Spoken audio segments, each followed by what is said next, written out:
د امریکا ټاکنې سه شنبه د نومبر په 15 نیټه په امریکا کې د ولسمشرۍ ټاکنې ترسره کیږي. د دواړو کاندیدانو ترمنځ سیالي خورا نږدې بلل شوې او د ټولو سترګې هغو ایالتونو ته دي چې دریځونه یې ثابت نه دي. په وروستۍ څو ورځو کې دواړو کاندیدانو ډونالډ ټرمپ او کمالا هاریس په همدغو ایالتونو کې خپل انتخاباتي هلې ځلې څو چنده کړي دي.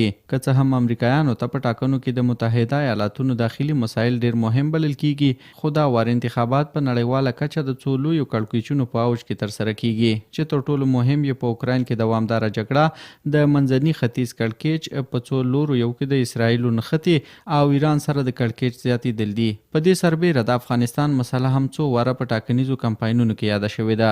د جمهوریت غوښتونکو کاندید ډونالډ ټرمپ له افغانستان د امریکایي ځواکونو د وتلو پروسه د امریکا په تاریخ کې تر ټولو شرمناکه قضیه یاده کړې او له دې امله یې د بایدن په ادارې کلکې نیوکې کړې دي. ټرمپ په خپله یوه ټاکنیزه غونډه کې بیا ادعا کړې چې که ولسمشر شي د لوړې په ورځ به د هغو مقاماتو استعفاګانې د پر میز پرتې وي چې د افغانستان د پرېښودو په قضیه کې پړ دي. اخوا بیا د ډیموکراټانو کاندیدې کمالا هاریس چې په ټاکنیزو کمپاینونو کې د افغانستان په مسله ډیره نه ده غږېدلې، یوازې یو وار له ټرمپ سره په مناظره کې د افغانستان اړوند پوښتنې ځواب کړي دي.